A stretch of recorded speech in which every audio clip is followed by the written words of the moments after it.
El ojo del viejo, el viejo del ojo vendado, había entendido que su radio portátil, tanto por la fragilidad de su estructura como por la información conocida sobre su tiempo de vida útil, quedaba excluida de la lista de valores a entregar como pago de la comida, considerando que el funcionamiento del aparato dependía en primer lugar de tener o no tener pilas dentro y en segundo lugar del tiempo por que durasen. Por el sonido catarroso de la voz que aún salía de la cajita, era evidentemente que no debía esperarse mucho de ella. Decidió, pues, el viejo de la venda negra no repetir las audiciones públicas, pensando también que podían aparecer por allí los ciegos de la tercera sala al lado izquierdo y tener una opinión diferente, no por el valor material del aparato, prácticamente nulo a corto plazo, como quedó demostrado, sino por su valor de uso inmediato, que ese es sin duda altísimo, sin hablar ya de la plausible posibilidad de que haya pilas donde, al menos, hay una pistola. Anunció el viejo de la venda negra que oiría las noticias oculto bajo la manta, con la cabeza tapada, y que si hubiera alguna novedad interesante avisaría de inmediato. La chica de las gafas oscura le pidió que la dejase oír de vez en cuando un poquito de música, solo para no perder el recuerdo, justificó. Pero el viejo fue inflexible, argumentando que lo importante era saber lo que estaba pasando fuera, que quien quisiera música la oyera dentro de su propia cabeza, que para algo bueno nos ha de servir la memoria. Tenía razón el viejo de la venda negra. La música de la radio rasguñaba como solo es capaz de herir un mal recuerdo, y por eso la mantenía en el mínimo volumen sonoro que le era posible, mientras llegaban las noticias. Entonces avivaba un poco el sonido y apuraba el oído para no perder una sílaba. Luego, con palabras suyas, resumía la información y la transmitía a los vecinos más próximos. Así, de cama en cama, iban las noticias circulando por la sala, desfiguradas cada vez que pasaban de un receptor al receptor siguiente, disminuida o agravada la importancia de las informaciones conforme al grado personal de optimismo o pesimismo propio de cada emisor, hasta que llegó el momento en que las palabras se callaron y el viejo de la venda negra se encontró sin nada que decir. Y no fue porque la radio se hubiera averiado o se agotaran las pilas.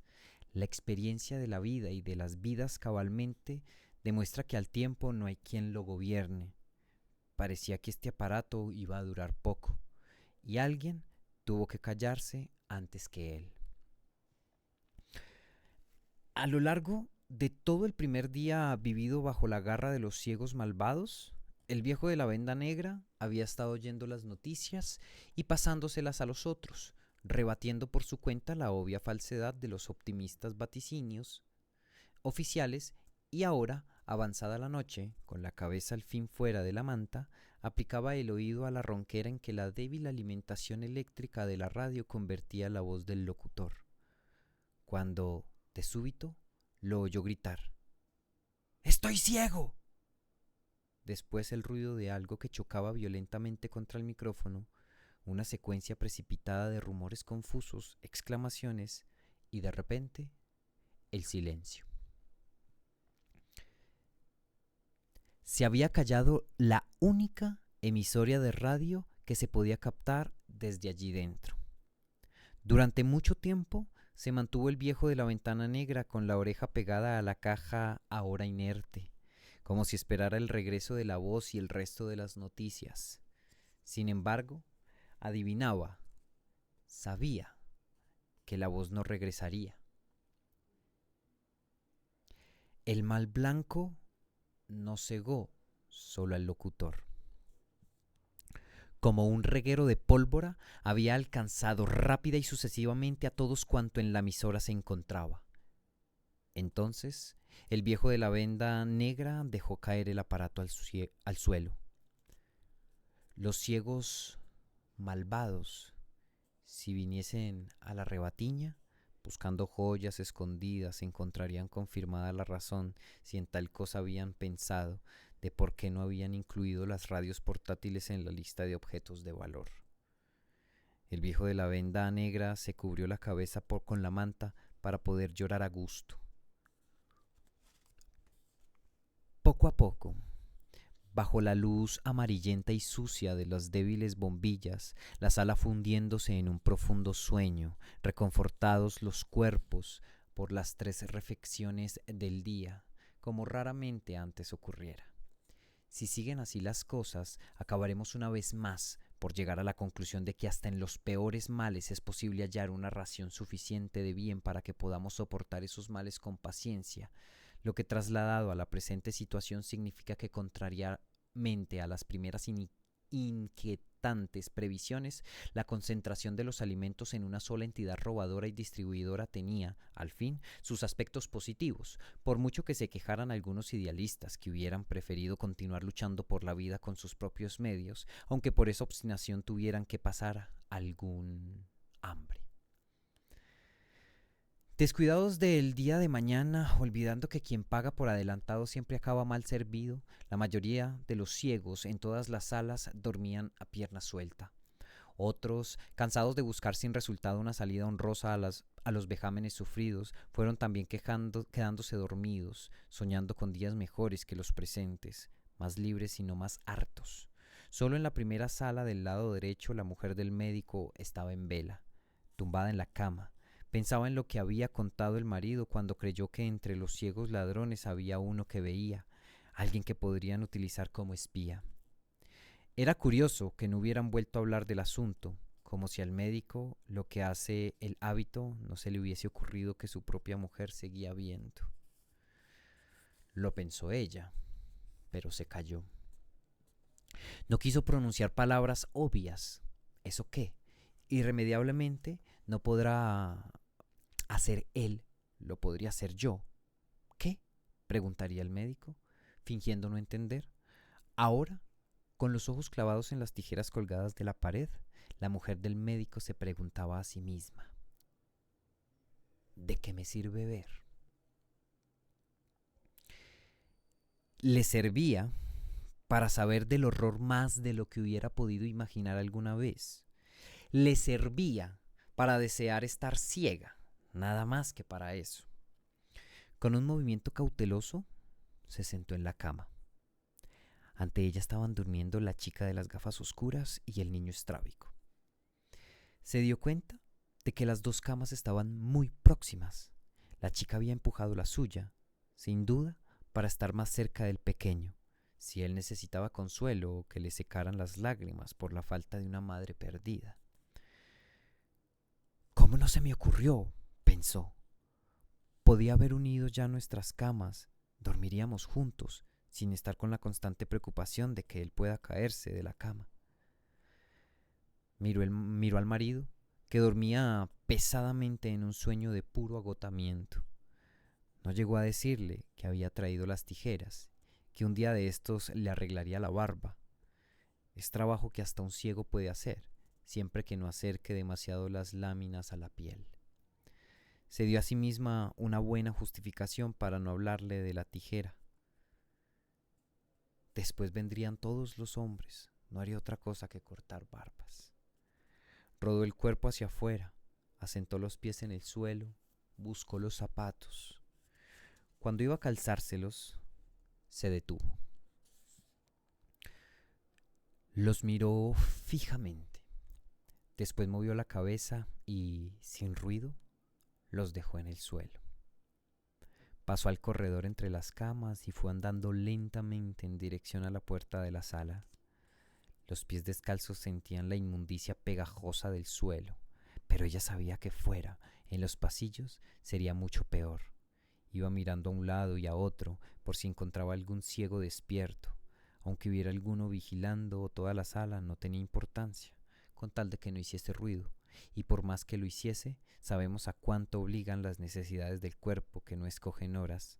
En fin, lo que no quería es que el marido se despertara y notase la ausencia a tiempo aún de preguntarle: ¿a dónde vas?, que es, probablemente, la pregunta que más hacen los hombres a sus mujeres.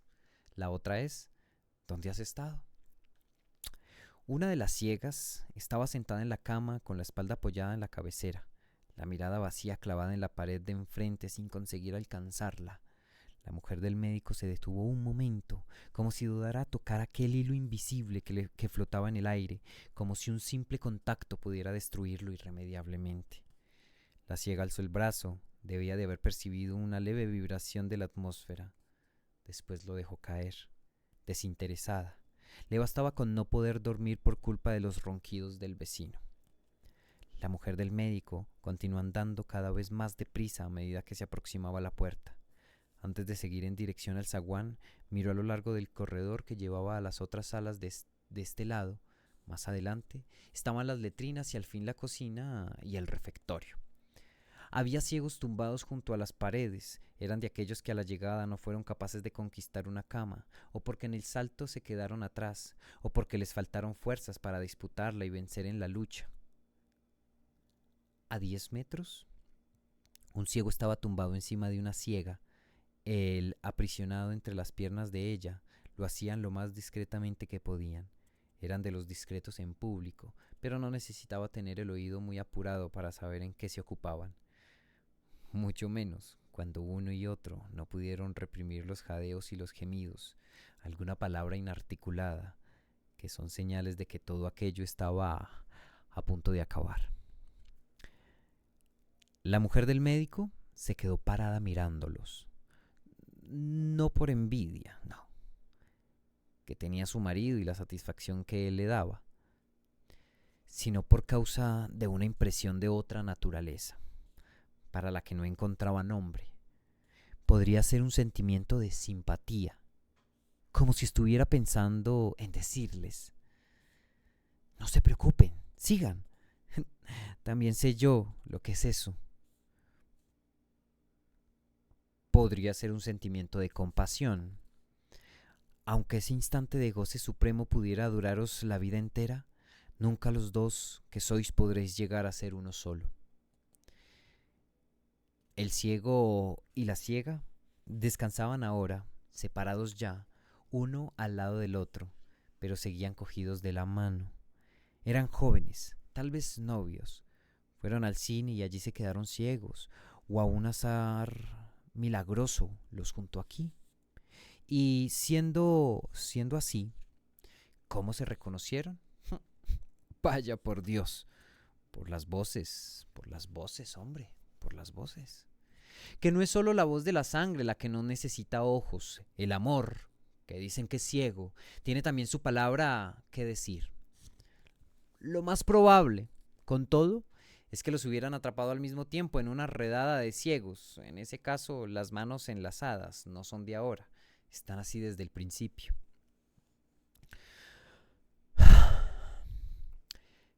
La mujer del médico suspiró. Se llevó las manos a los ojos. Necesitó hacerlo porque estaba viendo mal. Pero no se asustó, sabía que solo eran lágrimas. Después continuó su camino. Una vez en el zaguán, se acercó a la puerta que daba a la cerca exterior. Miró hacia afuera. Tras el portón había una luz, y sobre ella la silueta negra de un soldado. Del otro lado de la calle, las casas estaban todas a oscuras. Salió al rellano. No había peligro. Aunque el soldado viera su silueta, solo dispararía si ella, tras bajar la escalera, se aproximara después a una advertencia, a aquella otra línea invisible que era para él la frontera de su seguridad. Habituada ya a los ruidos continuos de la sala, a la mujer del médico le sorprendió aquel silencio. Un silencio que parecía estar ocupando el espacio de una ausencia, como si la humanidad toda ella hubiera desaparecido dejando solo una luz encendida y un soldado guardándola, a ella y a un resto de hombres y de mujeres que no la podían ver. Se sentó en el suelo, con la espalda apoyada en el marco de la puerta, en la misma posición en que había visto a la ciega de la sala y mirando hacia el frente, como ella. Estaba fría la noche. El viento soplaba a lo largo de la fachada del edificio. Parecía imposible que aún hubiera viento en el mundo, que fuese negra la noche. No lo decía por ella, pensaba en los ciegos para quienes el día duraba siempre. En la luz, apareció otra silueta. Debía de ser el relevo de la guardia. Sin novedad, estaría diciendo el soldado que irá a la tienda a dormir el resto de la noche. No imaginaban ellos lo que estaba pasando detrás de aquella puerta. Probablemente no les había llegado el ruido de los disparos, una pistola común no hace un gran estruendo, unas tijeras aún menos, pensó la mujer del médico. No se preguntó inútilmente de dónde le vino tal pensamiento. Solo se sorprendió de la lentitud de su llegada. Como la primera palabra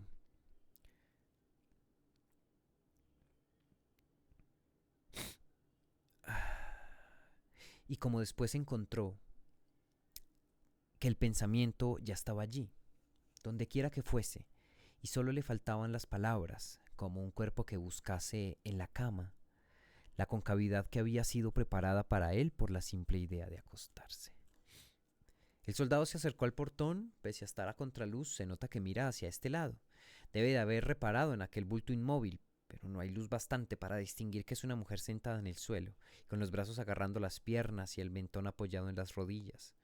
Entonces el soldado apunta el foco de una linterna hacia este lado. No hay duda. Es una mujer que se está levantando ahora con un movimiento tan lento como antes había sido el pensamiento. Pero esto no puede saberlo el soldado. Lo que él sabe es que tiene miedo de aquella figura que parece no acabar nunca de levantarse. Se pregunta si debe dar la alarma. Inmediatamente decide que no, es solo una mujer y está lejos. En todo caso, y por si las moscas, apunta preventivamente el arma, pero para hacerlo tuvo que dejar la linterna. En ese momento el foco luminoso le dio de lleno en los ojos, como una quemadura instantánea, le quedó en la retina una sensación de deslumbramiento. Cuando se restableció la visión, la mujer había desaparecido. Ahora este centinela no podrá decir a quién venga a relevarle, sin novedad. La mujer del médico está ya en el lado izquierdo, en el corredor que la llevará a la tercera sala. También aquí hay ciegos durmiendo en el suelo más que en el ala derecha. Camina sin hacer ruido, despacio. Siente que el suelo viscoso se le pega a los pies. Mira para dentro de las dos primeras salas y ve lo que esperaba ver. Los bultos tumbados bajo las mantas, un ciego que tampoco consigue dormir y lo dice con voz desesperada. Oye los ronquidos entrecortados de casi todos. En cuanto al olor que esta humanidad desprende, no le extraña. No hay otro en todo el edificio. Es también el olor de su propio cuerpo, de las ropas que viste. Al doblar la esquina para ir hacia el corredor que da acceso a la tercera sala, se detuvo. Hay un hombre en la puerta. Otro centinela. Tiene un garrote en la mano. Hace con él movimientos lentos a un lado y a otro, como para interceptar el paso de alguien que pretenda aproximarse. Aquí no hay ciegos durmiendo en el suelo. El corredor está libre. El ciego de la puerta sigue con su vaivén uniforme. Parece que no se cansa, pero no es así. Pasados unos minutos cambia el garrote de mano y vuelve a empezar. La mujer del médico avanzó pegándose a la pared del otro lado, con cuidado de no rozarla. El arco que el garrote describe no llega siquiera a la mitad del ancho corredor. Dan ganas de decir que este centinela hace la guardia con el arma descargada. La mujer del médico está ahora exactamente ante el ciego. Puede ver la sala tras él. Las camas no están todas ocupadas. ¿Cuántos serán?, pensó. Avanzó un poco más, casi hasta el límite del alcance del garrote, y allí se detuvo. El ciego volvió la cabeza hacia el lado donde ella estaba, como si hubiera percibido algo anormal. ¿Un suspiro? Un estremecimiento en el aire. Era un hombre alto, de manos grandes. Primero estiró hacia adelante el brazo que sostenía el garrote. Barrió con gestos rápidos el vacío ante él. Dio luego un paso breve durante un segundo. La mujer del médico temió que estuviera viéndola, que no hiciese otra cosa que buscar el lugar más favorable para atacarla. Esos ojos no están ciegos, pensó la alarmada. Sí, claro que estaban ciegos, tan ciegos como los de todos los que viven bajo estos techos. Entre estas paredes, todos, excepto ella. En voz baja, casi un susurro, el hombre preguntó: ¿Quién está ahí? No gritó como los centinelas de verdad.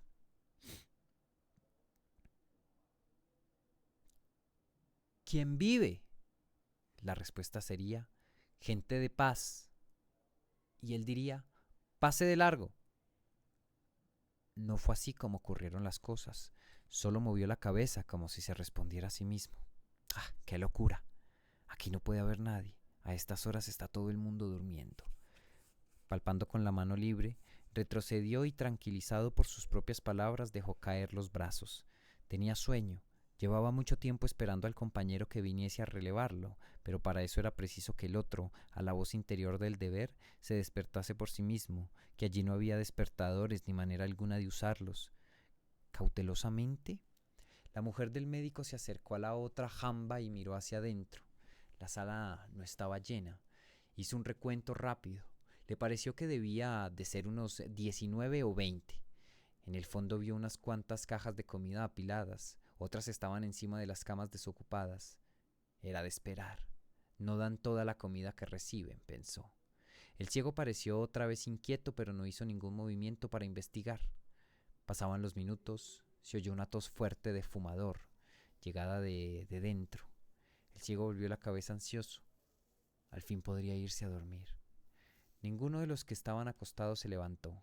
Entonces el ciego, lentamente, como si tuviera miedo de que lo sorprendiesen en delito de flagrante abandono de puesto o infracción de las reglas por las que los centinelas están obligados a regirse, se sentó en el borde de la cama que tapaba la entrada, cabeceó aún unos momentos, pero luego se dejó ir en el río del sueño. Lo más seguro es que al hundirse en él pensara, no tiene importancia, nadie me ve. La mujer del médico volvió a contar a los que dormían dentro. Con este son 20. Al menos se llevaba de allí una información segura. No había sido inútil la excursión nocturna, pero habrá sido solo para esto, por lo que he venido. ¿O será más? Se preguntó a sí misma, y no quiso darse respuesta. El ciego dormía apoyando la cabeza en el marco de la puerta. El garrote había resbalado sin ruido hasta el suelo. Allí estaba un ciego desarmado y sin columnas para derribar. Deliberadamente, la mujer del médico quiso pensar que este hombre era un ladrón de comida, que robaba lo que a los otros pertenecía en justicia, que le hurtaba de la boca de los niños, pero aún pensándolo, no llegó a sentir desprecio, ni siquiera una leve irritación, solo una extraña piedad ante el cuerpo caído, con la cabeza inclinada hacia atrás, el cuello recorrido por venas gruesas. Por primera vez, desde que salió de la sala, se estremeció. Parecía que las losas del suelo le estaban helando los pies, como si se los quemaran. Ojalá no sea fiebre, pensó. No lo sería. Sería solo una fatiga infinita, unas ganas locas de envolverse a sí misma. Los ojos, sobre todos los ojos, vueltos hacia adentro, más, más, hasta poder alcanzar y observar el interior de su propio cerebro, allí donde la diferencia entre el ver y el no ver es invisible a simple vista. Lentamente, aún más lentamente, arrastrando el cuerpo, volvió hacia atrás, hacia el lugar al que pertenecía. Pasó al lado de ciegos que parecían sonámbulos, sonámbula también para ellos. Ni siquiera tenía que fingir que estaba ciega.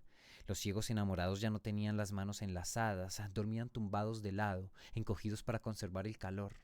Ella, en la concha formada por el cuerpo de él, al fin, mirando mejor, sí, se habían dado las manos, el brazo de él por encima del cuerpo de ella, los dedos entrelazados. Dentro, en la sala, la ciega que no conseguía dormir continuaba sentada en la cama, esperando que la fatiga del cuerpo fuese tanta que acabase por rendir la resistencia obstinada de la mente. Todos los otros parecían dormir, algunos con la cabeza tapada como si buscaran una oscuridad imposible. Sobre la mesita de noche de la chica de las gafas oscuras se veía el frasquito de colirio. Los ojos ya estaban curados, pero ella no lo sabía.